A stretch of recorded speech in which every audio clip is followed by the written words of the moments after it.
Hello mga kailaw. So, kakagising lang natin So mga nagtaka kayo, wala na yung balbas natin. So inakita natin mga kailaw. So, yan, kakagising lang natin. Siguro mga mag-alauna na yata dumating kanina. Mga 24 hours. 24 hours yung biyahe namin. Galing Northern Summer. So alas 12 kami umalis doon. Tapos dumating kami ng Alimport na yata alas 4 na yata. Nakaalis kami ng Alimport alas 6 na. Tapos dumating kami ng Matnog mag-8. So biyahe pag galing ng Matnog, ayun, bumuhos na yung malakas na ulan mga kailaw. So ayan, mula Matnog basa kami nun, basa hanggang sa makarating kami dito, basang basa ang ulan mula Matnog, Bicol, Sorsogon hanggang dito na sa may Santo Tomas, Batangas. Pero mo yan, ilang hours kaming nabiyahe. Tapos basang-basa kami. May kaputi kami pero pinapasok pa rin ng tubig. Saka ang the best mga kahilaw, sakit sa ulo, yung yung pagpasok mo ng Camarines Sur hanggang sa makalabas ka ng Camarines Norte. Grabe, nakakasawa yung daan dyan. Halos wala kang mailagan na maganda-gandang kalsada. So shout out sa mga namumuno dyan sa Camarines Sur, sa Camarines Norte. So, kawawa yung mga nabiyahe araw-araw. Kawawa yung mga sasakyan, motor, mga private vehicle, mga truck. So halos yung mga nadadaanan namin dyan sa may Camarines sa norte, sur at norte, ang daming mga truck na nabiyahe ng Samar, Bicol. Ang daming truck na tumitirik doon sa gitna ng kalsada. Paano ba naman yung mga kalsada doon mga kailaw? Hindi mabutas-butas, tuklap-tuklap, angat-angatan yung mga semento. So shoutout dyan sa mga sa DPWs na saka politiko na humahawak dyan sa hindi naman sa nangingialam tayo, pero concerned lang tayo sa mga bumabiyahe. Kawawa, saka disgrasya yan, takaw, disgrasya na kung hindi ka lang maingat, hindi ka kalisto sa daan. Kasi unang isa pa yung problema dyan sa Camarines Norte at Camarines Sur, yung street light nila, wala silang ganong street light dyan. Ang daming mga madidilim na part. So madidilim na nga, tapos butas-butas pa yung kalsada. So kawawa yung motor namin nung nakailang lubak siguro kami.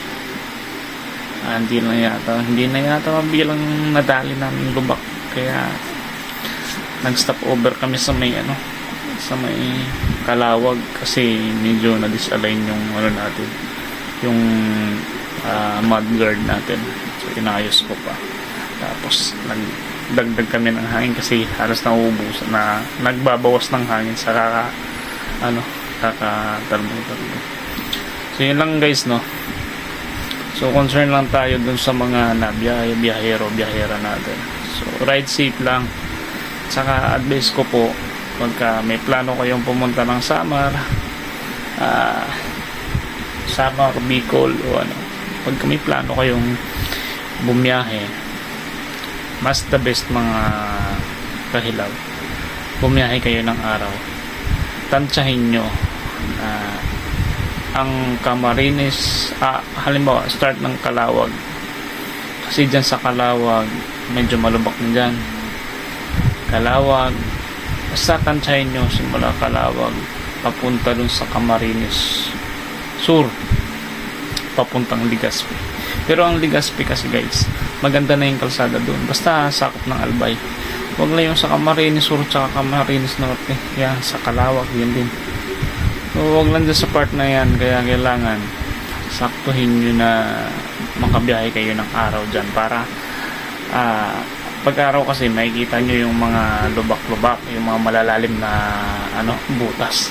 So, makakaiwas pa kayo. Hindi katulad sa amin na sumakto. Akala kasi namin mapapadaan kami ng maaga na.